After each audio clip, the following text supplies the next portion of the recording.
अस्सलामुअलैकुम, good morning, सुबह बखैर। आप देख रहे हैं जियो पाकिस्तान, अब्दुल्ला अनुमा के साथ। हमारा ट्विटर हैंडल है जियो पाकिस्तान टीवी। वो तस्वीरें पर्टिकुलरली लाहौर वालों जो आप हमें दिखाना चाहते हैं, इनफैक्ट पूरी दुनिया को दिखाना चाहते हैं, आप हमें जियो पाकिस्तान टीवी पर ट्वीट करेंगे और हम यहाँ सबके सामने रखेंगे और बताएंगे कि आपने किस तरह इस यालाबारी / बर्फबारी को एंजॉय किया। तो वी हैव सम वीडियोस, वो भी हम आपको दिखाएंगे, but you are most welcome to send us. और अभी का जो इस वक्त जो मौसम है आपके यहाँ, वो भी आप हमें जरूर भेजें। अच्छा, मौसम की ही बात हो रही है तो मौसम ऐसा है कि बारिश, बर्फ, यालाबारी और कहीं साइबेरिया की ठंडी हवाएं / कोयटा ऑल्सो लिटिल बिट, जिस तरह आप कहते होते हैं। तो ये पूरे मुल्क में जो है ना ये मौसम चल रहा है। एट द सेम टाइम हम आपको बता दें, यहाँ तो इतनी ठंड का हम चर्चा कर रहे हैं, तस्करा कर रहे हैं। उधर कनाडा में -30, मेरी बहन से कल बात हो रही थी, टेम्परेचर है और 2 दिन के लिए उन्होंने बच्चों को स्कूल वगैरह भी मना कर दिया है भेजने के लिए। उन्होंने कहा कि आप घरों में स्टे करें, लेकिन कुदरत का निज़ाम। ऑस्ट्रेलिया में एक दोस्त से बात की, तो उसने कहा इतनी गर्मी है कि तारीख टूट गई है, यहाँ पर तारीखी गर्मी पड़ रही है। अच्छा, आप लोगों को ऑब्वियसली ये तो पता है कि जो दुनिया का एक मौसम चल रहा होता है कि ऑस्ट्रेलिया जो है उसका बिल्कुल डिफरेंट एक, किस तरह मैं एक्सप्लेन करूँ, ऑस्ट्रेलिया बरआज़म ऑस्ट्रेलिया जो है वहाँ पर बिल्कुल ऑपोजिट मौसम होता है। तो वहाँ पर दिसंबर जनवरी में शदीद गर्मी होती है और जून जुलाई में ठंड होती है। ये है साहिवाल सानही की बात करेंगे। JIT रिपोर्ट सामने आई है। साहिवाल ऑपरेशन 100% दुरुस्त था, मगर आला पुलिस अफसरान के खिलाफ कार्रवाई भी हो रही है। पंजाब हुकूमत के इक़दामात मामले को सुलझाने के बजाय मजीद उलझा रहे हैं। मुश्तरका तहकीकाती टीम ने वाक़े से मुताल्लिक इब्तदाई रिपोर्ट वज़ीर आला को पेश की, जिसमें CTD अफसरान को खलील के ख़ानदान के कत्ल का जिम्मेदार ठहराया गया है। रिपोर्ट की रोशनी में additional IG operation Punjab, additional IG CTD, DIG CTD, SSP CTD और DSP CTD साहिवाल के खिलाफ कार्रवाई का फैसला किया गया है। आपको ये भी बताएं कि मकतूल खलील और उसके खानदान का दहशतगर्दी से कोई ताल्लुक साबित ना हो सका, जबकि जीशान से मुतालिक भी कुछ वाज़े नहीं है। फिर भी वजीर कानून पंजाब कह रहे हैं कि ऑपरेशन 100% दुरुस्त था। खलील के खानदान के कत्ल का जिम्मेदार CTD के अफसरान को ठहराया गया है। मुकाबले में मुलव्वस अफसरान के खिलाफ कार्रवाई का फैसला किया गया है। CTD के 5 अफसरान को मुकदमे में चालान करके इंसदाद दहशतगर्दी की अदालत में पेश करने का हुक्म दिया गया है। जीशान जावेद है, उसके मुतल्लिक JIT के सरबराह ने कुछ मोहलत मांगी है। ऑपरेशन 100% सही था।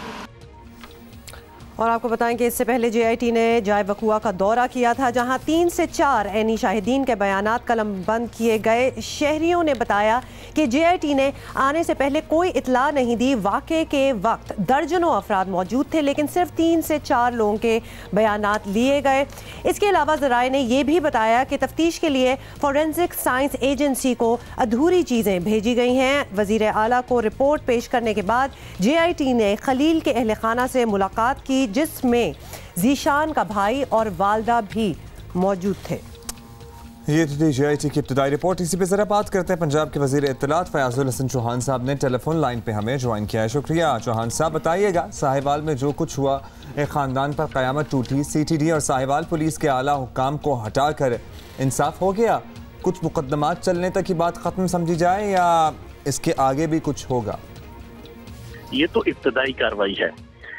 उसके अलावा जो दूसरी चीज आपके ज़हन में आएगी जो इस पूरी इंक्वायरी के कंटेक्स्ट में, वो ये कि जो जीशान था उसके हवाले से अभी तक सस्पेक्शन है। और आज इंशाल्लाह इन कैमरा जब मीडिया को सारी डिटेल बताई जाएगी तो उसमें बहुत सी चीजें आपको ऐसी भी इंकशाफ होंगे, जिसमें कुछ ऑडियो भी हैं, कुछ ऐसी तस्वीर है कि जिससे साबित हो जाएगा कि ये जो जीशान है उसका दहशतगर्द जो नेटवर्क थे उनके साथ कोई ना कोई ताल्लुक था। लेकिन ये जो इवेंट हुआ है ये बुनियादी तौर पर मिसहैंडल हुआ है, और उस मिसहैंडलिंग की सूरत में एक बहुत बड़ा जुल्म और एक बहुत बड़ा ब्लंडर हुआ है कि जिसमें बेगुनाह अफराद जो है वो मारे गए हैं, खलील और उसकी फैमिली और बच्चे और खवातीन, कि जिसके ऊपर वज़ीर आज़म पाकिस्तान भी, वज़ीर आला पंजाब उस्मान बुज़दार भी और पूरी 22 करोड़ आवाम जो है वो शॉक में है। तो उसके हवाले से उसका अजाला अभी किया भी गया, और इसके बाद भी इसको कार्रवाई को इस तरह नहीं चलाया जाएगा कि कुछ अर्से बाद ये CTD के एहलकार जनाब बिल्कुल बेगुनाह होके, फारिग होके, जमानतें करवा के वो बाहर आ जाएंगे, जैसा पहले पंजाब के अंदर, इस पाकिस्तान के अंदर होता है। तो आवाम इंशाल्लाह मुतमिन रहे। इमरान खान साहब ने, वज़ीर आज़म साहब ने और वज़ीर आज़म जो श्योरिटी दी है कि हम उन तमाम अहलकारों को कि जिन्होंने ये जुल्म किया है उसको हम करार वाकई सजा देंगे। फयाजुल हसन चौहान साहब, ये बताइएगा कि पंजाब हुकूमत ने जो एक्शन लिया है, आपकी कोई वज़ीर आज़म से बात हुई, कोई उनका रिएक्शन आप हमें बता दें कि क्या था वो, और उन्हें लगता है कि ये काम इसी तरह होना चाहिए था जिस तरह हुआ है? देखिए, अभी पूरा कंप्लीट इंजाम नहीं पाया। देखिए, इब्तदा हुई है, इससे पहले आपके सामने मसाले मौजूद हैं। जनाब सानिया मॉडल टाउन की मिसाल आपके सामने मौजूद है। इस तरह क्या पिछले 10 सालों में खुसूसन हम आपको 20 ऐसी मिसालें मिलेंगी कि हादसे से बड़ा सानहा ये हुआ, लोग ठहरे नहीं, हादसा देख करके मजाक, कान पे जूं तक नहीं रेंगी थी। सानिया मॉडल टाउन पे तो कई माह तक जो है वो उसको ऑन करने को तैयार नहीं थी हुकूमत कि ये कुछ सानिया भी हुआ है कि नहीं हुआ है। वजह ये कि जना वहाँ के मुतासरीन की कोई दादरसी होती, जो लोग वहाँ पे शहीद हुए, जो जख्मी हुए। लेकिन यहाँ पे जो रवायत इस नए पाकिस्तान के अंदर इमरान खान साहब की क़यादत में, सरदार उस्मान साहब की क़यादत में जो डाली गई है, वो भी सारी काम कौम के सामने है कि उसके ऊपर 72 घंटों के अंदर फौरी तौर पे एक्शन हुआ है। और जो जिम्मेदारान थे, जो डायरेक्ट जिम्मेदारान थे, वो भी जो उसके ऊपर उस अदारे के सरबराह थे, जो अरबाब बस्तो कुशाद थे, उनके खिलाफ भी एक्शन हुआ, तादीबी कार्रवाई हुई, महकमाना कार्रवाई हुई। और जो मौके पे जो थे एहलकार, उनके खिलाफ 302 का पर्चा काट के हुकूमत ने प्रॉपर तरीके से ऐलान किया है कि उनके खिलाफ उस पूरे केस को परसू किया जाएगा। ये नहीं है कि हम कभी इन्वेस्टिगेशन करेंगे तो उसके बाद साबित होगा इन 6 अफराद का कि नहीं, जो 6 अफराद जो मौके पे जिन्होंने जुल्म किया है, जौहन साहब, आप बहुत से वाक़यात का तज़किरा कर रहे हैं, ये लेकिन अपनी नौयत का बिल्कुल ही मुनफरिद वाक़या है और ये अनप्रेसिडेंटेड है। बहुत से लोग इस बारे में बात कर रहे हैं। ये बताइएगा कि वैसे भी ओवरऑल अगर बात करें तो बात एक वाक़े तक महदूद नहीं है, पुलिस का ढांचा बदलने की अशद ज़रूरत है। ये वज़ीर आज़म खुद भी ज़ाहिर है मानते हैं, नासिर दुरानी साहब ऑल्दो इस्तीफ़ा दे गए हैं, लेकिन पंजाब पुलिस में जो रिफॉर्म्स का वादा इलेक्शन से पहले भी किया गया था, उस तरफ पेशरफ्त कब होगी? देखिए, जिस तरह 14 दिसंबर 2014 को जो है वो एक इनिशिएटिव पूरी रियासत ने लिया था, पाकिस्तान की अवाम ने लिया था, पाकिस्तान के अदारों ने लिया था सानहा APS के बाद। मैं ये समझता हूँ कि इस सानहे के बाद भी अब जैसा वज़ीर आज़म पाकिस्तान इमरान खान साहब ने ऐलान किया है कि मैं अब इस पंजाब और पूरे पाकिस्तान के अंदर ये पुलिस का जो सिस्टम है, जो 70-72 साल से 71 साल से ये जो सिस्टम हमारे सरों पे मुसल्लत है, इसको जो है वो रीन्यू करने की और रिवाइव करने की जरूरत है। इंशाअल्लाह इस सानहे के जरिए से जो जिंदा दिल कौमें होती हैं, जो जिंदा दिल माशरे होते हैं, वो अपनी गलतियों से सीखने के बाद वो उन गलतियों को दोबारा दोहराते नहीं है और वो कोई बेहतरी की तरफ जाते हैं। तो मैं ये समझता हूँ कि इमरान खान साहब की क़यादत में और इंशाअल्लाह ज़िला पंजाब सरदार उस्मान साहब की क़यादत में इस वाक़े को बुनियाद बनाकर पंजाब के जो पुलिस का निज़ाम है उसको इंशाल्लाह बेहतरी की तरफ ले जाया जाएगा। शुक्रिया आपका फयाज चौहान साहब। ऑल्दो इंसानियत से सीखने के लिए जिंदा दिली से बजाय जिंदा ज़मीर की ज़रूरत होती है, वो ज़्यादा इंपॉर्टेंट होता है। एब्सोल्युटली, लेट्स मूव ऑन और हम थोड़ा सा पर्सपेक्टिव भी लेंगे, कुछ और भी समझेंगे। रईस अंसारी साहब, ब्यूरो चीफ जियो न्यूज़ लाहौर, हमें ज्वाइन करें। रईस साहब, आपसे हम almost on a daily basis इस हवाले से बात कर रहे हैं कि साहिवाल में एक्चुअली हुआ क्या। 2 दिन पहले जब हमने आपसे बात की थी, आपने उस वक्त भी हमें बता दिया था कि ये encounter in the real sense of the word बिल्कुल भी नहीं था, बिकॉज वन साइडेड फायरिंग थी, वो भी पुलिस की साइड से। ये आपने हमें 2 दिन पहले बता दिया था और अब जो हम JIT की रिपोर्ट देख रहे हैं उसमें भी यही आया कि ये वन साइडेड था। गाड़ी में जिनको ये मुल्ज़मान कहा जा रहा है इस वक्त, उनके पास कोई वेपन्स नहीं थे, उनकी तरफ से कोई फायरिंग नहीं हुई। जी बिल्कुल, आपने ठीक कहा। देखिए, जो राजा बिशारत ने बात की थी ना कि ये ऑपरेशन तो 100% दुरुस्त था, ये उस हवाले से ये बात की है कि जो कार थी वो उस कार पे इंटेलिजेंस की नज़र थी।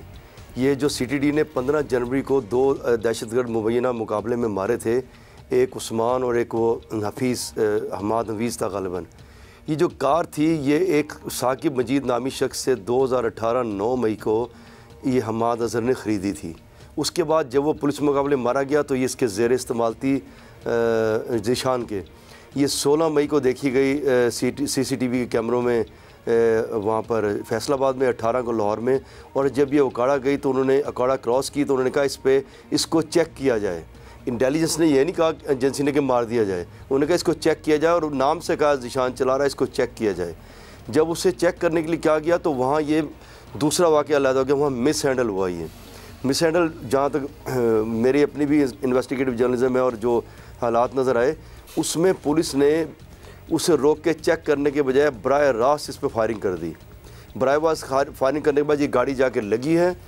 पुलिस के जो एहलकार से CTD के वो गए हैं, जाके उन्होंने देखा कि इनमें से बच्चे भी हैं। तो उसके जिस बच्चे ने बयान दिया उमैर ने कि मेरे वालिद कह रहे थे कि मत मारें, गोली ना मारें, हमारे से पैसे। इनने 3 बच्चे निकाले, उसमें से उमैर के टांग में गोली लग चुकी थी।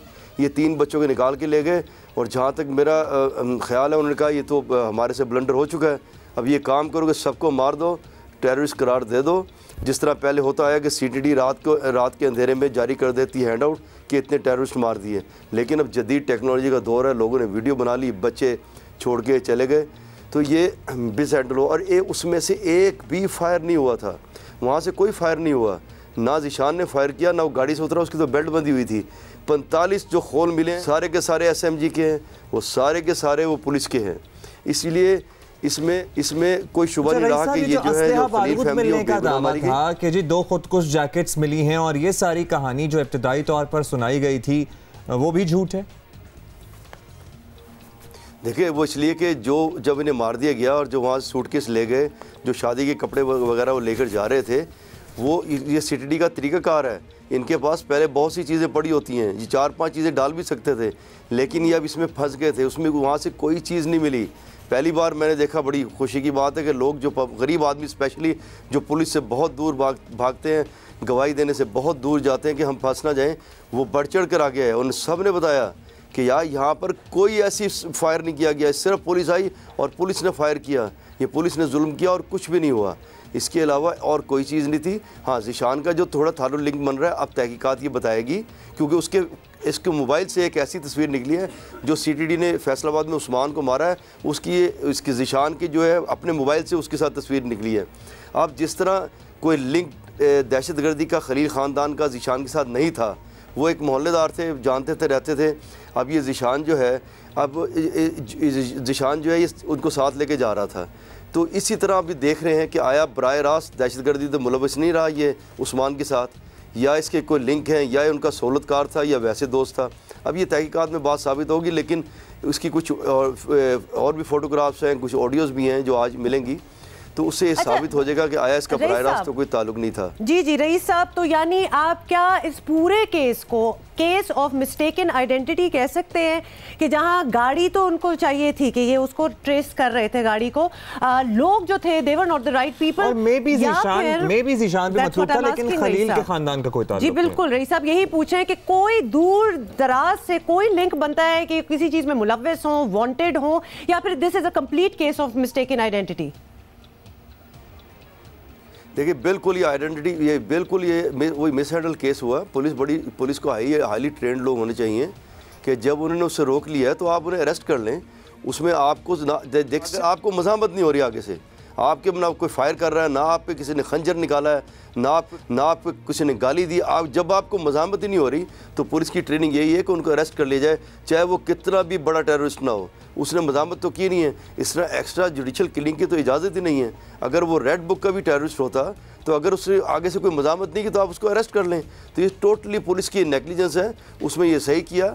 ये जो अफसरान निकाले और ये नेगलिजेंस के ज़िम्मेदार कौन है, मैं आपको ये बार बार फिर बता रहा हूँ, ये जो कांस्टेबल से DSP तक होते हैं, ये जो पुलिस सर्विस ऑफ पाकिस्तान के जो अपने आप को आसमान से उतरा समझते हैं, ये उनको कीड़े मकोड़े समझते हैं। ये सारे दिन कमरों में बैठे रहते हैं, ये ना उनकी तरफ तवज्जो देते हैं, ना मॉनिटरिंग करते हैं। ना रईस साहब हमें अपडेट कर रहे थे, कुछ चीज़ हैं जिनका हम तस्करा करते रहते हैं, इस केस में भी कुछ ऐसा ही हुआ। शुरू में आपको पता है मैं इब्तिदाइये में ही यानी कि इंट्रोडक्शन में ही आपसे गुफ्तगू करना चाहता था, फिर सोचा कि इतनी खूबसूरत मौसम की बात हो रही है, क्या बजट टाइट होने की बात करें। लेकिन आज है 23 जनवरी और आज एक और मिनी बजट पेश किया जा रहा है। तहरीक इंसाफ हुकूमत के 5 माह में दूसरा बजट ये है जो आ रहा है, और अवाम को जिस तरह के मैं कह रही थी पहले, उम्मीदें कम हैं, खदशात बहुत ज़्यादा है। गुज़िश्ता रोज़ अपनी ट्वीट में वज़ीर इत्तलात फवाद चौधरी ने लिखा कि तहरीक इंसाफ की हुकूमत अपना इक्तसादी एजेंडा अवाम के सामने रखने जा रही है और पहले 5 माह में अदायगियों के तवाज़ुन और साबका हुकूमत की तबाहकुन इक्तसादी पॉलिसी से पैदा होने वाली मालियाती इमरजेंसी से निमटना है। अवाम इस बारे में क्या कह रही है, पहले आप वो सुन लें। बेसिकली आवाम के लिए गला दबाने की साजिश है और ये आवाम के लिए एक जहर का प्याला होगा। कोई उम्मीद है वापस नहीं आने वाले भी, वो कुछ उम्मीद ऐसी लग नहीं रही कि इनके पास कोई अच्छी टीम हो। आम शहरी को कोई उम्मीद नहीं है और आम शहरी को कुछ चीज़ मिली नहीं है। मैं तो ये कहूँगा कि ये फ्रॉड था, आवाम के साथ बहुत बड़ा ब्लंडर किया इन्होंने। जो भी बजट आ रही है 2-3 बजट, वो आवाम खसारा बजट है, आवाम को परेशान किया जा रहा है बिला वजह। इन्होंने पाकिस्तान का बेड़ा गर्क कर दिया है और आगे भी ये कुछ नहीं कर सकते। हमें नया पाकिस्तान नहीं चाहिए, हमें पुराना पाकिस्तान ही अच्छा था। बजट से हमें कोई उम्मीद नहीं है, बजट बिल्कुल जीरो है, कोई नया पाकिस्तान नहीं है, कोई तब्दीली नहीं आई। बजट सही ना आया, इन्हों का बेड़ा गर्क हो जाना है इस हुकूमत का। इन्हों ऐसी सजा मिलनी है कि सोच भी नहीं सकते। कारोबारी जितने भी लोग हैं वो इस बजट की तरफ नजरें लगाकर बैठे हुए हैं कि हमारी मुल्क की एक्सपोर्ट एक्सटेंड हो और इंपोर्ट में हमें कमी आनी चाहिए। मेरा खुद वोट कास्ट इमरान खान साहब का है, लेकिन अभी तक उनसे कोई उम्मीद नहीं नजर आई। मौका देने का कहा था, मौका दे दिया। 100 दिन गए थे, 6 महीने गुजर गए। महंगाई अरूज पर है। देखो इस बार भी हमने सुना है कि बजट बहुत हाई है, हर चीज़ का रेट अप हो रहा है। मिनी बजट जो अनाउंस कर रहे हैं उससे अवाम मज़ीद टैक्स के बोझ तले आ जाना है और अवाम परेशान होगी। जो आप नया बजट डाल रहे हैं ये तो आवाम के लिए बोझ ही है। जो 6 महीने की पहली कारकर्दगी है वो भी सिफर है। जो ये बजट है मेरा नहीं ख्याल कि ये अवाम दोस्त होगा, इसमें मज़ीद महंगाई बढ़ेगी। इस हुकूमत से क्या तवक्कुआत किए जा सकते हैं? गरीब आवाम के लिए इनके पास कुछ नहीं है। इन्होंने जो वादे किए थे वो सब बुला दिए। हमारी जो अपनी एक्सपेक्टेशन है वो तो बिल्कुल सिफर है। शायद कि ये लोग जो कुछ कर दे। खजाने में कुछ नहीं है, कुछ वो क्या करे। बजट पेश करते हैं तो टैक्स को तो नहीं लगाते हैं ना। ज़्यादा से ज़्यादा रकम अस्पतालों पे, तालीम पे और ये गरीबों को रोज़गार के मौके ज़्यादा दे। गरीब आवाम के लिए जो सब्सिडी है उसकी तरफ भी देखा जाए। दिखाएगा इस बजट में कि सारे इलाकों में इंसाफ और अपनी रहमदिली के साथ बजट तकसीम करेगा। जिस सोच से हम लोगों ने वोट दिए हैं तो ये हमारे उम्मीदों पे बिल्कुल पूरे नहीं उतरे, न कल उतरे थे न आज, और मज़ीद बजट पेश कर रहे हैं ये तो और हमें टैक्सों में धकेल देंगे। जो उन्होंने पहले किया तो उसका तो कुछ नहीं कह सकते हैं कि क्या हुआ है, लेकिन आगे जो है ना उनसे एक अच्छी उम्मीद रखते हैं। पीटीआई हुकूमत की 6 माह की कारकर्दगी देखते हुए हमें तो नहीं लगता कि आवाम को कोई इसमें अच्छे फ़ायदे मिलेंगे। इससे एक और महंगाई का तूफ़ान आएगा और रोज़मर्रा की जो एशिया है वो भी महंगी हो जाएंगी। आवाम क्या कह रही है ये तो आपने सुन लिया। ऑपोजिशन क्या कहती है, जल्दी से ये भी ज़रा कोशगुजार कर लीजिए। के साथ फैसले करेंगे। मिनी बजट का उसमें मिनी बजट भी हो, मिलिट्री कोर्ट्स हो, सब इशू शामिल है इसमें। एक नया रवाज है पाकिस्तान की हिस्ट्री में कि हुकूमत तीसरा मरतबा बजट ले आ रही है एक ही मुख्तसर महीने में, और ये एक बहुत बड़ा क्वेश्चन मार्क है पाकिस्तान के लिए, पाकिस्तान की इकोनॉमी की। तो नेचुरली ये बात तो होगी।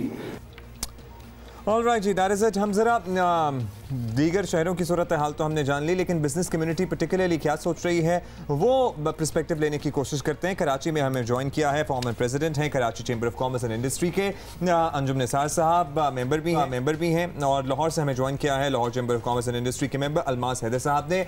वेलकम अलमास साहब, वेलकम अंजुम साहब टू जियो पाकिस्तान। आवाम की राय आपने सुन ली, ऑपोजिशन की आरा भी आपने सुन ली। हम आपके जरिए बिजनेस कम्युनिटी का सबसे पहले कराची में अंजुम साहब आपके पास चलेंगे, पर्सपेक्टिव लेना चाहेंगे कि कराची जाहिर है इस मुल्क का बिजनेस हब है। यहाँ पर अब ये जो दूसरा मिनी बजट, अब तो लगता है कि नंबर भी हम भूल जाएंगे, आने जा रहा है। ओवरऑल इन 6 महीने में बिजनेस कम्युनिटी सैटिस्फाइड है या इनकी परेशानियां बढ़ गई हैं तो कितने गुना बढ़ी हैं? जनाब, जहाँ तक बिजनेस कमेटी की आपने बात की, आवाम की तो आपने आवाज़ सुन ली, और जहाँ तक बिजनेस कमेटी का ताल्लुक है, ऑब्वियसली पिछले 6 महीने में कोई भी मैं समझता हूँ कोई भी मेजर सेक्टर सेटिस्फाइड नहीं हुआ है गवर्नमेंट की इकोनॉमिक पॉलिसीज से। लेकिन जहाँ तक आज का बजट है, जैसे आज लोगों ने बहुत अनएक्सपेक्टेड लोग मायूस हैं, आज का जो बजट आ रहा है उसमें मैं समझता हूँ जो हमारी गवर्नमेंट से भी काफ़ी मीटिंग्स हुई है इस सिलसिले में। आज का मेनली बजट गवर्नमेंट का प्रोग्राम था जो उन्होंने कमिटमेंट किया है ईज़ ऑफ डूइंग बिजनेस के बिज़नेस को कैसे सहल किया जा सकता है आज के दौर में। गो के पिछले 6 महीने में जो भी पॉलिसीज आई हैं वो बिज़नेस को डैमेज और डेंट डालती चली गई हैं और आज ये हालात है हमारा कोई भी टारगेट चाहे वो एक्सपोर्ट के वाले से आफ्टर 30% डिवैल्यूएशन करने के बावजूद एक्सपोर्ट नहीं बढ़ सकी। FBI का अपना रेवेन्यू पिछले 6 महीने में आपने देखा पहली दफ़ा ऐसा हुआ 70 साल 170 अरब कम हो गया, यानी कि बढ़ना चाहिए था। इसी तरह इन्वेस्टमेंट टू GDP यानी कि मुल्क में जो हम GDP से कंपेयर करते हैं कि कितनी इन्वेस्टमेंट है वो रेशियो कम से कम तक लोएस्ट सतह पे आ गया। सेविंग का रेट लोएस्ट सतह पे है। इन सबके नताइज क्या होते हैं? इनके नताइज ये होते हैं कि फिर पॉवर्टी लेवल में आपका बढ़ता है। ग्रोथ रेट में जो 5.8% थी पिछले गवर्नमेंट को बिल्कुल ब्लेम करना चाहिए, वो कर्जा भी चढ़ा, लेकिन मैं समझता हूँ 6 महीने बाद हमें संभल के एक इकोनॉमिक रोड मैप जो आज देने जा रहे हैं हमें कभी उम्मीद है कि एक रोड मैप पे चढ़ जाना चाहिए, चूँकि वर्ल्ड बैंक ये कह रहा है कि आपका 5.8 से कम होकर शायद 4.5 इस साल और अगले साल मजीद कम होकर 4%। भाई अब कितनी उम्मीद है कि उस रोड पर चढ़ जाएंगे? जरा लाहौर वालों से बिल्कुल जी हम बात भी कर लेते हैं और लाहौर से हमें अलमास हैदर साहब ने ज्वाइन किया हुआ है। अलमास हैदर साहब, पाकिस्तान की तारीख में, और यही हम बात भी कर रहे हैं, पहली बार ऐसा होगा कि 6 माह में तीसरा बजट आएगा। हुकूमत को इक्तिसादी मामलात की समझ नहीं आ रही, या फिर एक और ये पर्सपेक्टिव भी लोग कह रहे हैं कि वजीर आजम इमरान खान ने असद उमर की महारत के बारे में शायद गलत अंदाजे लगाए थे। आपको क्या लग रहा है कि ये हो क्या रहा है इधर?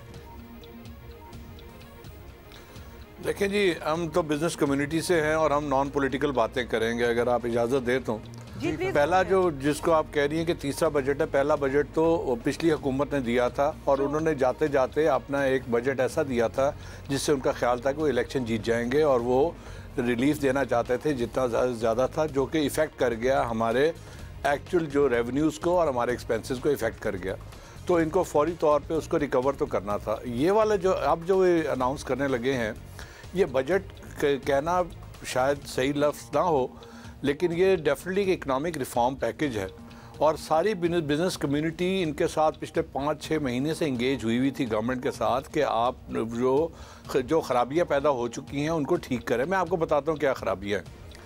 सबसे पहली खराबी ये है कि हम सब के जो रिफ़ंड थे वो पिछली हुकूमत ने पिछले 5-10 साल से दिए ही नहीं थे और हम सब के जो कैश है वो गवर्नमेंट के पास पड़ा हुआ है और हम बैंकों से लोन ले लेके और हम अपने कारोबार चलाते थे और गवर्नमेंट से पैसे नहीं थे वापस मिलते। तो एक तो उनसे ये कहा कि हमारे जो रिफ़ंड हैं, और ये सिर्फ 5 सेक्टर्स की बात नहीं कर रहा, ये मैं सब सेक्टर्स की बात कर रहा हूँ कि ये रिफ़ंड हमें आप वापस करें ताकि हम अपने कंपनियों में पैसे डालें और अपने यहाँ पे कारोबार ग्रो करें और रोज़गार पैदा हो सके। दूसरा जो मसला था इसके अंदर वो है आपकी जो ड्यूटियां हैं और टैक्सेस जो हैं वो उन्होंने रॉ मटेरियल्स पे इतने ज़्यादा लगा दिए हैं कि 50 से 90% तक ड्यूटियां और टैक्सेस थे हमारे रॉ मटेरियल्स के ऊपर। हमें दुनिया में इनकम्पेटिटिव कर दिया। हमारी एक्सपोर्ट इसलिए नहीं बढ़ रही है कि हमारी जो कारोबार या कोई चीज़ बनाने की जो कीमत है वो इतनी बढ़ चुकी है कि दुनिया में हमें कोई एक्सेप्ट नहीं कर रहा। उसको वापस नीचे लेके आना है। उम्मीद है कि ये हम एक्सपेक्ट कर रहे हैं कि इस बजट में ये सारा का सारा उसको वापस लेके आएंगे और ड्यूटी को कम करेंगे रॉ मटेरियल्स पे ख़ास तौर पे। तीसरा जो है वो है कि जो बाहर से जो FTAs हैं और बाकी जो एग्रीमेंट्स हैं हमारे, उसके तहत इतना सस्ता माल हमारी मार्केटों में आ रहा है कि हम खुद उसको कम्पीट नहीं कर सकते हैं। चौथा, हमारे जो बाकी रूल्स एंड रेगुलेशंस हैं जिसको ईज़ ऑफ डूइंग बिजनेस की बात जब निसार साहब ने अभी की, उसके अंदर 10 इंडिकेटर हैं जिसमें पेइंग टैक्सेस का भी एक इंडिकेटर है, जिसके अंदर ज़मीन ख़रीदने का इंडिकेटर है, जिसमें और सब है। अब आप देखें ज़मीन ख़रीदने पे उन्होंने कहा कि नॉन फाइलर और फाइलर के दरमियान फ़र्क कर दिया। ठीक है, सारी दुनिया में नॉन टैक्स पेयर और टैक्स पेयर का फ़र्क होता है, फाइलर और नॉन फाइलर का नहीं होता। यहाँ पे अगर कोई पाकिस्तानी बाहर से पैसे अंजुम साहब को भी इसी कॉन्वर्सेशन का हिस्सा बनाएंगे। अंजुम साहब ने बहुत से पॉइंट्स गिनवाए, ये बताइएगा कि मुकम्मल कर लूँ अगर इजाज़त दे तो। क्विकली, टाइम बहुत कम है ज़रा जी। हाँ, कि जो ये टैक्स फाइलर होते हैं, टैक्स फाइलर अगर आपने एग्जेम्पशन दे दी हो बहुत सारे सेक्टर्स को तो उनको टैक्स फाइल करने की ज़रूरत ही नहीं है। ट्राइबल एरियाज़ हैं हमारे, गिलगित बल्तिस्तान है, हमारा आज़ाद कश्मीर है, हमारे जो पाकिस्तान से बाहर हैं, ये लोग सब अगर टैक्स फाइल ही नहीं करते तो क्या ये पाकिस्तान में ज़मीन नहीं ख़रीद सकते या गाड़ी नहीं ख़रीद सकते? वो उसके ऊपर इतना ज्यादा उसने रुकावट पैदा कर दी है कि सारी मार्केटें सुन हो गई हैं और आई होप कि ये गवर्नमेंट इसको रिवर्स करे। Please hold for a second Almas साहब। अंजुम साहब, ये जो आपने गुज़श्ता 5-6 महीने में बिजनेस कम्युनिटी ने मुज़ाकरात किए हैं, आपको लगता है कि आज जो रिफॉर्म्स अगर कह लें तो गलत नहीं होगा, आज जो ऐलानात किए जाएंगे उससे कुछ बेहतरी आएगी, कुछ इम्प्रूवमेंट? आज यकीनी तौर पर बड़ी उम्मीद है, क्योंकि उन्होंने कमिटमेंट भी किए हैं और करना भी पड़ेगा। ये हमारे कहने में नहीं, मुल्क के लिए बेहतरी है कि ईज ऑफ डूइंग बिजनेस किया जाए, वन विंडो ऑपरेशन किया जाए। एक बिजनेसमैन को मुख्तलिफ डिपार्टमेंट में भागना पड़ता है, एक अपने काम के लिए FBR बिजनेस BOI जो बोर्ड इन्वेस्टमेंट है। सिर्फ इंपोर्ट खत्म करने से एक्सपोर्ट तो नहीं बढ़ेगी, एक्सपोर्ट बढ़ाने के लिए बहुत कुछ करना पड़ेगा। पाकिस्तान में 2 ऑप्शन है, एक तो एक्सपोर्ट बढ़ाई जाए, एक आपके सर्विसेज बढ़ाई जाए। एक्सपोर्ट्स आपकी तब बढ़ेंगी जब ease of doing business, cost of doing business कम होगा। आज ये हालत है कि आपकी पॉवर्टी लेवल, लाखों लोग हर साल आपकी जॉब मार्केट में 30 लाख अफराद दाखिल हो रहे हैं, या अगले 5 साल में 1.5 करोड़ अफराद आपकी जॉब मार्केट में जब दाखिल होंगे और जॉब्स नहीं होगी तो फिर लॉ एंड ऑर्डर और फिर आपकी बिजनेस एनवायरनमेंट हर्ट होती है। Alright, thank you very much for talking, giving your perspective, जिसमें यही लग रहा है कि थोड़ी सी उम्मीद है डेफिनेटली कि things will get better. Anjum Nisar sahab हमें ज्वाइन करते यहाँ कराची से, अलमास हैदर फ्रॉम लाहौर। टीवी हमारा ट्विटर हैंडल है वैसे ही। अच्छा, by the way thank you so much, you are sending us so many videos. और वो जिसने वो क्या हेल स्टॉर्म वो सारा उठाया हुआ है, हेल वो सब कुछ, एक बेबी की वीडियो पिक्चर आई है हमें जिसने ट्रे में ओले जमा किए हुए हैं, बर्फ उठाई हुई है। एक बच्चे ने आई लाइक दैट पिक्चर, और फिर किसी ने इस्लामाबाद से पिक्चर पूरी वीडियो बना के भेजी इस्लामाबाद। अच्छा जी, हाफिज मोहम्मद अतहर ने हमें एक ट्वीट किया है और लिखते हैं, हुमा साहिबा की ख्वाहिश पर शायरी। आपने ये शायरी की ख्वाहिश का इजहार कब किया मुझे नहीं पता, लेकिन अब चूंकि आपकी ख्वाहिश है तो हाफिज साहब अपने शेर अच्छा लिखा है। उन्होंने वो कहते हैं जी, सर्द मौसम से कुछ नहीं जाता, सर्द लहजों से जान जाती है। जबरदस्त जबरदस्त, थैंक यू सो मच। किन्होंने भेजा? हाफिज साहब ने। अच्छा हाफिज साहब, मतलब इनको भी एड्रेस कर दे, सर्द लहजों की जहां बात हो रही है तो सिर्फ मेरी तरफ ही क्यों? आपके लहजे सर्द लगते होंगे और हम तो बहुत वार्मली मिलते हैं लोगों से। अच्छा चलिए, शुक्र करें हम वार्मली नहीं मिलते तो बात कहाँ जाएगी। अच्छा जी, बहुत सी बातें करनी है and a lot of our guests are waiting for us as well, we have to move on. और एक जापानीज एक स्टोरी है, प्लीज आपको वो बतानी है कि ट्रक चलाना हर किसी के बस का रोग नहीं है, मगर एक नाजुक सी शर्मीली सी लड़की है और वो पहले तो बताएं उनका क्या नाम है? Rhino Sasaki.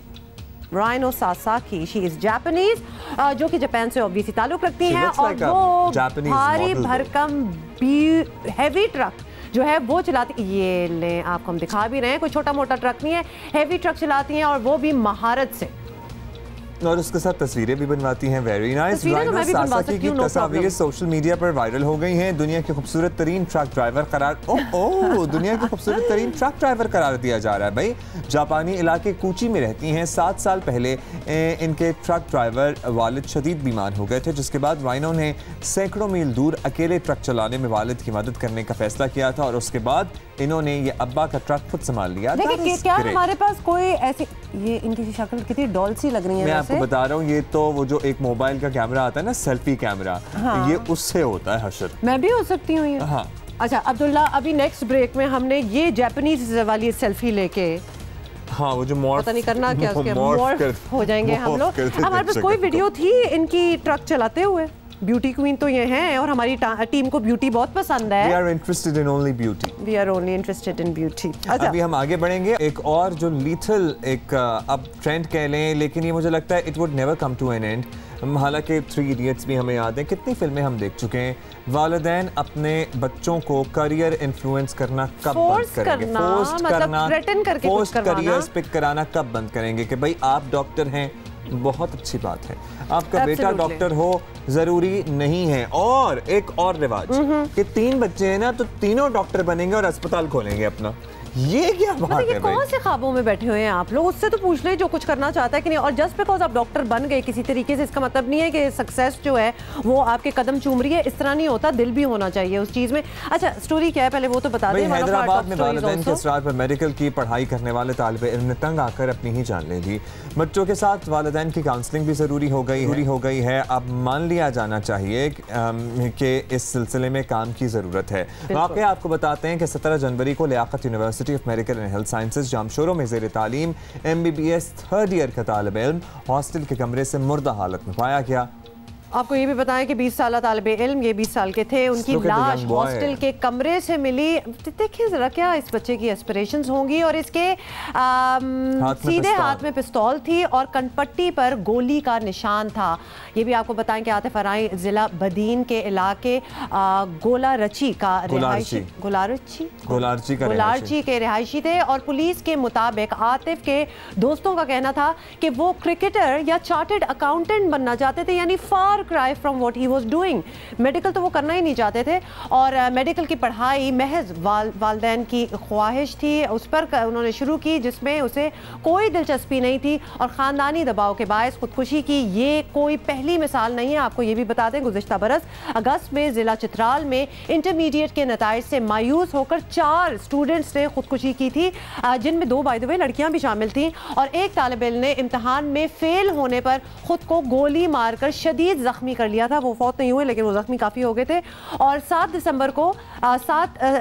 सितंबर को एक्चुअली लास्ट ईयर पारा चिनार के रिहायशी 12वीं जमात के तालिब इल्म ज़ीशान ने इम्तिहानी नताइज से परेशान होकर पेशावर के एक निजी हॉस्टल में खुदकुशी। इंटर के बच्चे खुदकुशियां कर रहे हैं क्योंकि जाहिर है आगे एडमिशंस का मसला होता है ना। अगर माँ बाप ने कह दिया है कि यूईटी में या किसी और इंजीनियरिंग एनईडी में या कहीं भी इंजीनियरिंग यूनिवर्सिटी लेना है या फिर डॉक्टर बनना है तो उसके लिए इंटर में अच्छे नंबर आना बहुत जरूरी है। 6 अक्टूबर को बार फेल होने पर फैसलाबाद की यूनिवर्सिटी के तालिब इल्म ने भी खुदकुशी कर ली थी।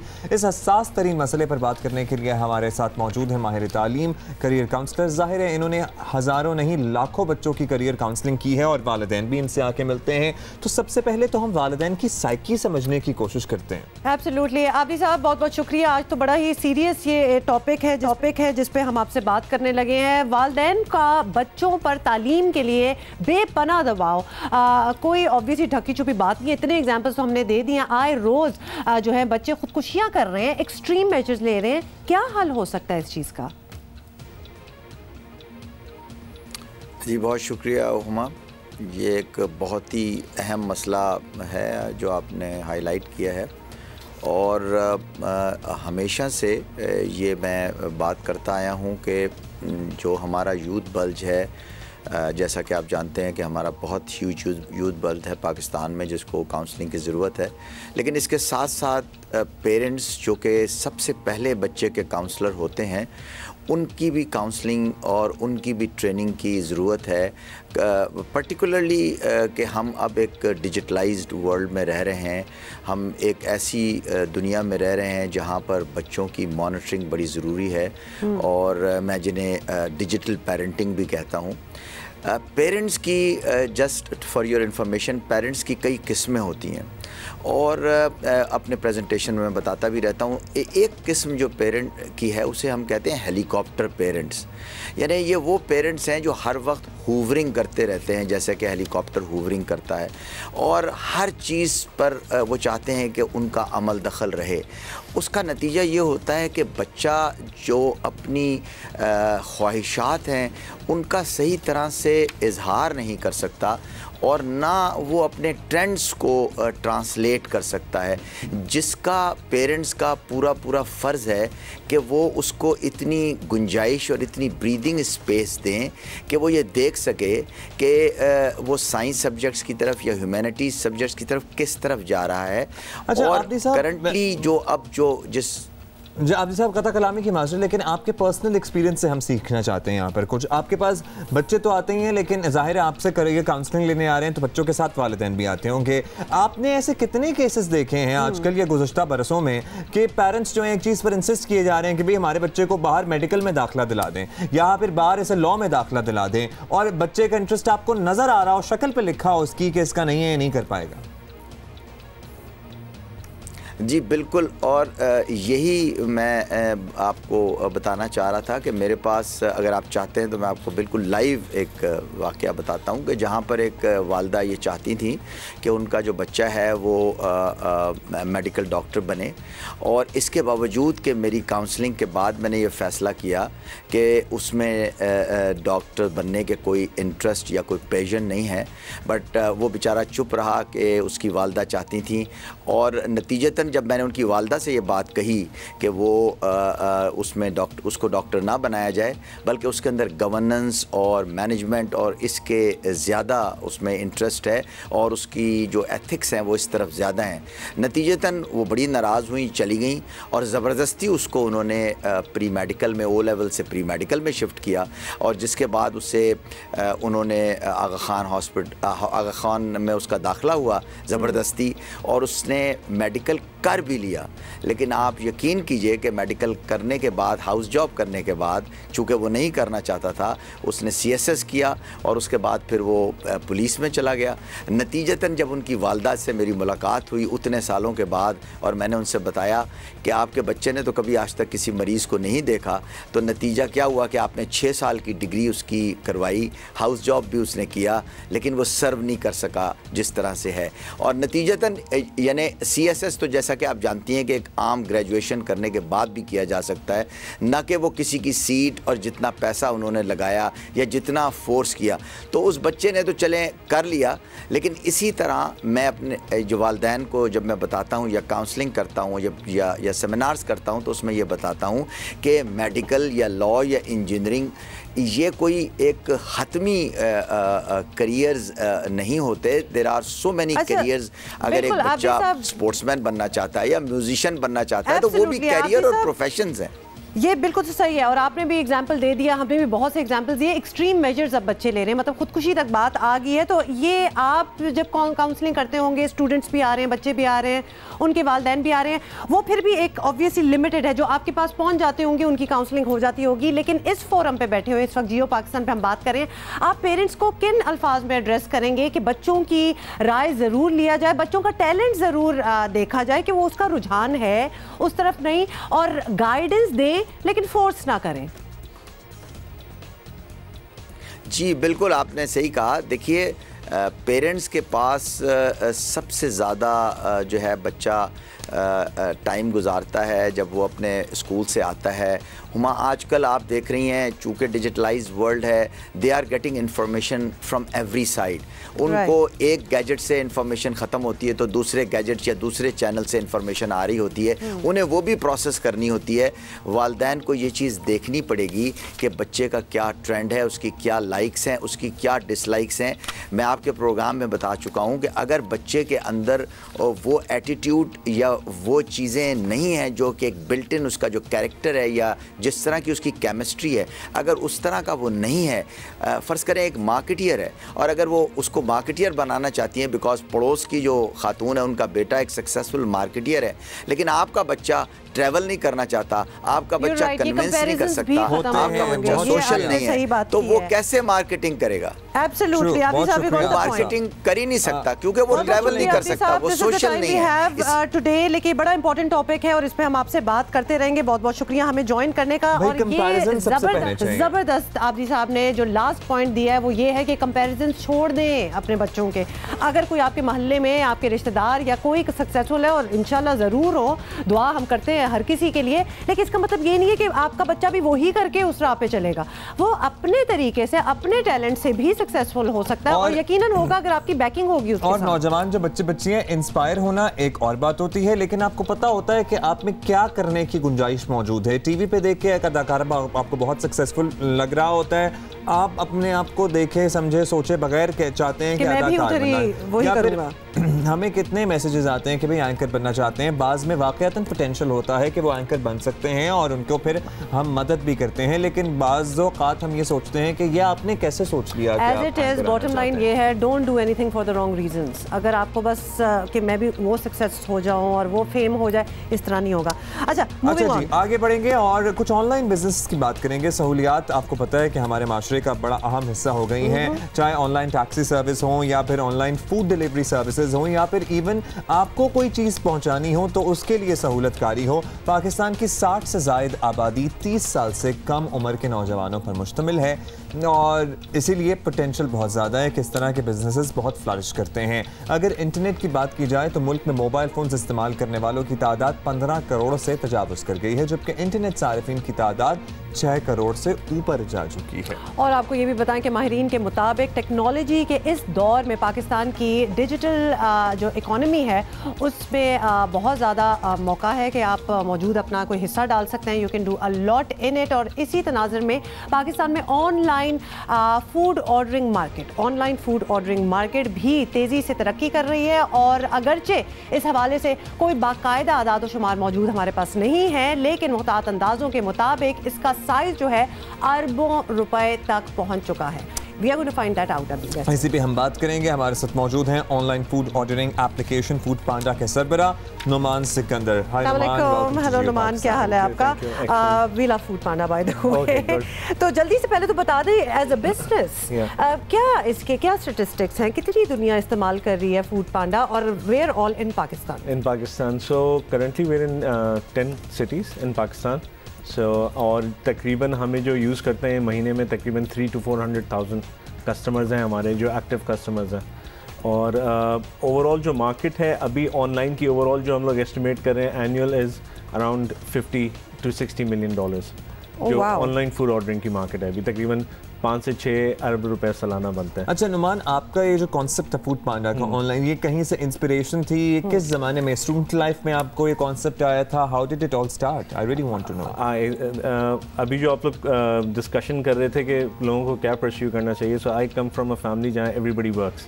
सो मैं जब बचपन में था तो किसी ने इंजीनियर बनना था, किसी ने डॉक्टर बनना था, डिसाइडेड था, सारा कुछ डिसाइडेड था। तो मुझे वो चीज़ अपील नहीं कर रही थी। So I had a sort of conflict with my dad when I was studying abroad। वहाँ पर मैंने एक ऑनलाइन फूड ऑर्डरिंग की, मैंने एक सोल्यूशन देखा था just eat. I was running a restaurant there.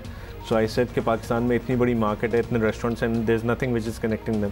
So I came back, I told this idea to my dad and he was like, you have lost it right, just go somewhere and work. क्या कर रहे हो? क्यों online order करेगा? खाना phone करके लोग order कर लेंगे। पहली बात तो ये याद है। बिल्कुल। और जो पहली कंपनी मैंने फॉर्म की थी उसका नाम था ईट ओए, शायद आपने सुना हो। वो हम लोगों ने 2 साल and that became the first acquisition in Pakistan till date. That is the only exit in Pakistan. So when that exit happened, because I used to talk to my dad about millions of dollars and so forth, and when that happened and I had to give a check to my dad because I had borrowed some money, and he was like, is this real? And I was like, yeah. So alhamdulillah, that has been a journey. So I agree with you guys, if you follow your passion you can go really high। ठीक है। ये क्या ज़बरदस्त बात है कि अभी हम बात कुछ और कर रहे थे, लेकिन अभी नुमान भी हमारे पास आए हैं तो स्टोरी मैच हो गई है कि आपको करना वही है जो आप करना चाहते हैं। And the parents need to really understand. लेकिन बच्चों को भी they should have a business model and everything. मतलब एवं अंधों की तरह तो पेरेंट्स भी नहीं फॉलो करेंगे। तो आपके पास भी पूरा, लेकिन इस नौयत के बिजनेसेस तो पेरेंट्स को नहीं समझ में। हाँ, बड़ा मुश्किल ये नहीं है। लेकिन देखिए, एंटरप्रेन्योरशिप कहीं से भी आ सकती है। चीज़ ये है कि काफ़ी हमारी सोसाइटी में एक चीज़ है कि आप बिजनेस रन करो, फेल हो जाएगा तो बंदा फेलियर होगा। मैं तो एक सिंपल क्वेश्चन पूछता हूँ, अगर बंदा पहली बार एग भी बॉईल कर रहा है ना, मोस्ट प्रॉब्ली उसमें ही फेल करेगा। This is practice. You need to do 2, 3, 4 times business. My first business failed, right? अच्छा, let's talk about some challenges. Huma, I am a regular customer and I am myself is registered in Food Panda. हाँ, तो so are all of us. Is anybody not? As a restaurant as well. So मैं दोनों perspective से बात कर सकता हूँ। ठीक है। कुछ complaints आती हैं जो कि मुझे कभी खाना खुद मंगाना होता है तो डिले हो जाता है, और मेरी यहाँ से अगर कहीं खाना जाना होता है तो राइडर आता है और घूमता फिरता रहता है और चला जाता है। ये होता है। फिर आपकी जो टैब्स हैं तो they are really problematic. For the business consumers, वो टैब्स नहीं काम करती हैं 3 दिन के बाद। You need to fix them. लोग देख रहे हैं, समझाएं वो जो टैबलेट्स जिस पे ऑर्डर हम रिसीव कर रहे होते हैं ना रेस्टोरेंट वाले, तो ये जो कुछ हैं गड़बड़, ये कैसे ठीक करेंगे? पर्टिकुलरली खाना जो देर से पहुंच रहा है लोगों को। सही है। उसमें चीज़ ये है कि जो हमारा 90% बिजनेस है अभी, उसमें हम लोग रेस्टोरेंट्स को सिर्फ ऑर्डर ट्रांसमिट करते हैं और रेस्टोरेंट के राइडर्स खुद डिलीवर करते हैं। सही है। वहाँ पर अनफॉर्चुनेटली ट्रैकिंग या इस तरह की कोई फैसिलिटी नहीं है कि राइडर्स के पास But you have your own riders as well. बिल्कुल। वो 10% ऑफ द फ्लीट है जहाँ पर एंड टू एंड ट्रैकिंग है। वहाँ पर जो 90% डिलीवरीज होती हैं वो अंडर 35 मिनट्स होती हैं। सो इन 2019 we seriously plan to grow that business up to 30-40% of our overall share, ताकि consumers को हम लोग ट्रैक डिलीवरी, आप राइडर भी देख सकते हैं और टाइम पे मिले। So that is there, and plus we take out a lot of poor restaurants from our inventory every month. तो जो भी रेस्टोरेंट परफॉर्म नहीं कर रहा, खाने की कंप्लेंट्स हैं, लेट डिलीवरी की बहुत ज़्यादा कंप्लेंट्स हैं, उनको भी रिमूव दें ताकि कस्टमर्स को ज़्यादा से ज़्यादा बेहतर। अच्छा, नुमान अब्दुल्ला ने तो लिटरली अपना पर्सनल सवाल पूछ लिया ना, लेकिन मैं बड़ा लोग भी इंटरेस्टेड होंगे कि आपकी पूरी सर्विस में सबसे ज़्यादा किस किस्म के खाने पसंद किए जाते हैं? और पाकिस्तानी ट्रेंड अगर आप देखें, what do we like to eat? National dish is pizza. Pizza है, फिर फास्ट फूड आता है and then followed by barbecue and Pakistani food. अच्छा, फॉलो मैं I would have totally thought कि ये उल्टा होगा। सबसे ज़्यादा किस महीने में ऑर्डर होता है खाना? स्कूल हॉलीडेज जब हो, सो हाई स्कोर रिलेशन है, जून जुलाई हो जाए, ईद हो जाए, दिसंबर हो जाए, जब भी स्कूल हॉलीडेज होते हैं आई थिंक, क्योंकि काफ़ी लोग ट्रैवल बैक भी करते हैं। और मेरा ख्याल है कि रात के औकात में ज़्यादा ऑर्डर होता है। बिल्कुल बिल्कुल, चीट मंथ। बिल्कुल, अभी जो हम लोग का एक चीट मंथ चल रहा है वो पूरे महीने के अंदर we giving up to 70% off KFC and top brands पे पाकिस्तान में हम लोग दे रहे हैं। Flat 70%? No, as an up to. So there selected deals, कुछ रेस्टोरेंट्स पे फ्लैट डिस्काउंट्स भी अप टू 30-40%। ब्रिलियंट। या एंड देयर स्पेसिफिक डील्स जहां पर काफी ज्यादा डिस्काउंट। अच्छा, दूसरा सवाल, इनफैक्ट लास्ट सवाल क्योंकि टाइम नहीं है। 10 शहरों में आप लोगों की ये डिलीवरी सर्विस है। माशाल्लाह पाकिस्तान इतना बड़ा, तो आगे कब बढ़ाना है आपने? हम लोग ऑब्वियसली ड्यू डिलिजेंस करते हैं अपनी हर शहर में एक्सपैंड होने से पहले, तो हमें वहाँ पर कम से कम 300 to 400 रेस्टोरेंट्स का पोर्टफोलियो चाहिए जब हम लोग नया शहर ओपन करें। अभी हम लोगों ने रेडार पे 4 मोर सिटीज़ अभी प्लान किए हुए हैं इंशाल्लाह, जिनको हम 2019 में लॉन्च करेंगे। और जिस तरह हमें लगता है कि अगले 10 साल में मार्केट बहुत क्विकली इवॉल्व करेगी। तो एवरी ईयर विल भाई ये स्पेशल ऑफर्स में आएगा। मैंने फूड पाना खोल लिया इसकी। बिल्कुल। अच्छा जी Numan, thank you so much for coming here और doing what you are doing, मतलब हमारे लिए बहुत ज़्यादा ज़रूरी है। अच्छा जी, सो दिस इज इट। और इसमें बिल्कुल आप ये बिजनेस भी कर सकते हैं, you really need to know what you are doing. ये बहुत इंपॉर्टेंट बात है, बिकॉज हर कोई हर चीज़ में सक्सेसफुल नहीं होता। आपका रुझान होना ज़रूरी है, आपकी नॉलेज होना बहुत ज़रूरी है। कुछ कहना चाहेंगे? नहीं कहना चाह रहा था मैं, तो कहना नहीं चाह रहा था। अगर सुनना ज़रा कि अगर कोई दावा करे कि सिर्फ लाइव स्टॉक सेक्टर पाकिस्तान को $100 अरब के कर्ज से निजात दिला सकता है, मानोगे? और या सिर्फ गाय भैंसों का गोबर सालाना 3000 अरब रुपए की आमदनी दे सकता है, तो मानोगे? मुश्किल है। अच्छा, ये बिल्कुल सब कुछ हो सकता है और ये हो भी रहा है, मुमकिन भी है। और लोग जो भी कहें वो सही कह रहे हैं। कौन बता रहा है हमें? अली इमरान सैयद की रिपोर्ट। ये तो सारी बात है। वो कौन सा करतब, कौन सी तरकीब है जो पाकिस्तान को दोस्त ममालिक के मशरूत ताउन से निजात और मुल्की मईशत को मुस्तहकम कर सके? इस $1 बिलियन सवाल का जो जवाब जियो न्यूज़ की तहकीक में सामने आया, उसके मुताबिक सिर्फ लाइव स्टॉक सेक्टर मुल्क को तकरीबन $100 अरब के कर्ज से बतदरीज निजात दिलवा सकता है। जियो न्यूज़ के खुसूसी कैलकुलेशंस के मुताबिक 10 गाय का गोबर बायोगैस निकाले जाने के बाद तकरीबन $200 मालियत की ताकतवर खाद बासानी बना सकता है। एनिमल सेंसस के ताज़ा आदात व शुमार के मुताबिक मुल्क में गाय और भैंसों की कुल तादाद 8 करोड़ 40 लाख है। अगर सिर्फ 4 करोड़ जानवरों के गोबर का हिसाब साल के 365 दिनों पर लगाएं तो पाकिस्तान में गाय भैंसों की ऑर्गेनिक खाद की मालियत तकरीबन 3000 अरब रुपए निकलेगी। याद रहे, पाकिस्तान में टैक्स आमदन का हदफ 4917 अरब रुपए के करीब है। अगर गाय की कुल तादाद यानी 8 करोड़ 40 लाख से खाद बनाने का इरादा किया जाए तो इससे हासिल होने वाले खाद की मालियत मुल्क की कुल टैक्स आमदन से भी ज़्यादा निकलेगी। दुनिया ऑर्गेनिक फर्टिलाइज़र पे आ गई है। हमें शायद हो सकता है कुछ टाइम लगे, लेकिन कुछ थोड़े लोग समझदार हैं, वो ऑर्गेनिक पे आ रहे हैं। ऑर्गेनिक ज़मीन को जानदार बनाती है, ना कि कमज़ोर। जो ज़मीन कमज़ोर हो रही है तो हमारे पेस्टिसाइड कितना खर्चा हो रहा है, तो पेस्टिसाइड खर्चा होने की वजह ये है कि हमारी ज़मीन में कमज़ोरी है, फिर उसको हम ज़बरदस्ती उगाने की कोशिश करते हैं यूरिया केमिकल से और DAP से, तो उसमें पेस्टिसाइड ज़्यादा लगता है। माहिरीन के मुताबिक अगर मुल्क में गाय भैंसों की निस्फ तादाद का गोबर भी बायोगैस की तैयारी में इस्तेमाल किया जाए तो इससे 1 करोड़ छोटे ख़ानदानों के लिए घरेलू इस्तेमाल की गैस मुहैया की जा सकती है। सुई नॉर्दर्न और सुई सदर्न का पूरा निज़ाम बमुश्किल 1 करोड़ घरेलू सार्फिन को गैस मुहैया करता है। अगर घरेलू इस्तेमाल के लिए बायोगैस सुई सदर्न और सुई नॉर्दर्न के सिस्टम में डाली जा सके तो बचने वाली मुकामी गैस सनतों को दी जा सकती है, जबकि बतदरीज महंगी LNG से निजात भी मुमकिन हो सकती है। हमें बिजली का ज़रा काफ़ी परेशानी हो गई थी कुल्लू की वजह से, तो उस वक्त किसी ने रेफ़र किया था तो हमने लगाया। माशाल्लाह 4 साल से हमारा 50 kV का जनरेटर 15 से 18 घंटे चलता है और हमारी पूरी ज़रूरियात पूरी करता है। गोबर से ज़बरदस्त ताकत की हामिल निहायत सस्ती खाद बनाना मुश्किल नहीं, मगर पहले महंगी कीमियाई खाद धड़ाधड़ इंपोर्ट या मैन्युफैक्चर की जाती है, फिर अरबों रुपए की सब्सिडी दी जाती है जो मईशत पर बड़ा बोझ है। गरीब तबके को ऊपर उठाने वाली हुकूमत को चाहिए कि अंडे और मुर्गी के साथ गोबर पर भी ध्यान दे, ताकि किसी भी बैरूनी ताउन या इमदाद से जान छूट सके और पाकिस्तान एशियन टाइगर बन सके। कैमरामैन मोहम्मद सज्जाद के साथ अली इमरान सैयद, जियो न्यूज़, कराची।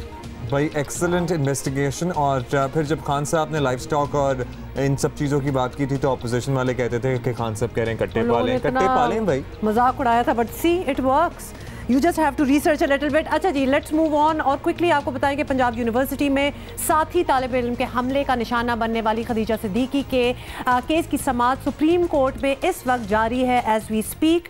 आपको बताएं कि चीफ जस्टिस आसिफ सईद खोसा की सरबराही में 3 रुकनी बेंच केस की समाअत कर रहा है। Khadija Siddiqui city law university London में बार एट लॉ की तालिब इल्म है और समाअत की तारीख मुकर्रर होने पर वो यूनिवर्सिटी से छुट्टी लेकर पाकिस्तान पहुँच गई हैं। खदीजा पर 2016 में शाह हुसैन ने खंजर के 23 वार किए। मैजिस्ट्रेट कोर्ट ने शाह हुसैन को 7 साल कैद की सज़ा सुनाई थी, जिसके खिलाफ अपील दायर की गई और मैजिस्ट्रेट कोर्ट ने सज़ा कम करके 5 साल कर दी थी। बाद में मुल्ज़िम शाह हुसैन को लाहौर हाई कोर्ट ने रिहा करने का हुक्म भी दे दिया था और इस पर साबिक चीफ जस्टिस साकिब निसार ने आज खुद नोटिस लिया था। खदीजा हमला केस का मुल्ज़िम शाह हुसैन एडवोकेट तनवीर हाशमी का बेटा है, जिसके खिलाफ इक़दाम कत्ल के इल्ज़ामात के तहत मुकदमा दर्ज किया गया था। इसी पे बात करते हैं, हमारे साथ कुछ देर पहले मौजूद थी, अभी तो वो समाअत में हैं, खतीजा मुतासरा तालबा। उनसे हमने कुछ देर कबल जब गुफ्तगू की और उनसे जाना कि क्या उम्मीद है, तो वो आरा आप तक भी पहुंचाते हैं। खतीजा से हमने पूछा कि तकरीबन 3 साल हो गए आपके साथ पेश होने वाले वाक़े को, क्या इस्तदा है, क्या प्ली है, इन मुजरिमों को कैसी सज़ा मिलता देखना चाहती हैं, तो उन्होंने हमें ये जवाब दिया। मेरे ख्याल से कि मैं यहाँ पहुँची हूँ आज, तो ये अल्लाह का एक तो बहुत बड़ा करम है इसमें, और जिन लोगों ने मेरी मदद की और भरपूर साथ दिया, जिन वकीलों ने, जिन सिविल सोसाइटी के एक्टिविस्ट ने और जिन ने मेरी मदद की मेरी आवाज़ उठाने में, मीडिया वालों का बहुत बड़ा इसमें जो है रोल उन्होंने प्ले किया और बड़ा पॉजिटिव रोल प्ले किया कि जुल्म है और जुल्म जब बढ़ता है तो मिट जाता है, और जुल्म को जो है रोकने के लिए आवाज़ उठाना बड़ा ज़रूरी है, जिसके लिए मैंने पूरी कोशिश की है। तो मेरी जो जीत है वो इसी में है कि मैंने आवाज़ उठाई है, मैंने मिसाल कायम की है कि पावरफुल जो हैं, जिनके पास बड़ी क़ुव्वत और ताकत है, वो सज़ा से नहीं बच सकते और वो ये नहीं समझ सकते कि हम जो है अपनी पावर और अपनी असर व वसूक यूज़ करके, इस्तेमाल करके जो है हम कानून से बालातर हैं और को अपने हाथ में ले सकते हैं। खदीजा से हमने फिर पूछा कि क्या उनको लगता है कि उनके साथ इंसाफ नहीं हुआ और इसमें कसूरवार वो किसको समझती हैं, पुलिस को या फिर निज़ाम की ख़राबी, तो उन्होंने ये जवाब दिया। देखिए, कसूरवार तो इसमें तो मैं नहीं कह सकती कुछ, क्योंकि हमारा एक सिस्टम चलता आ रहा है शुरू से ही, जो केस जिस तरह डील किया जाता है और प्रोसिक्यूशन नीचे काम करती है, इन्वेस्टिगेशन होती है और सारा कुछ, और शुरू के दिनों में जब केस बनता है तो सारा कुछ उस पर डिपेंड करता है। मेरे ख्याल से ट्रायल पूरा चला था जब ऑनरेबल CJ मंसूर अली शाह ने 30 डेज़ का नोटिस लिया था और पूरे एक तवील साल के अरसे के बाद जो है ट्रायल चला था, तो बाकायदा तौर पे गवाहान ने गवाहियाँ दी थी। एक सॉलिड केस जो था, जो कि सच पे मबनी केस था, वो साबित हुआ था जब सज़ा हुई थी 7 साल की। तो उसके बाद मैं ऑलराइट, शुक्रिया खतीजा का हम अदा करेंगे यहाँ ऑन एयर भी। इससे पहले हम शुक्रिया तो उनका अदा कर चुके हैं। लेट्स सी कि क्या होता है। We'll see you tomorrow. Have a nice day. खुदा हाफ़िज़।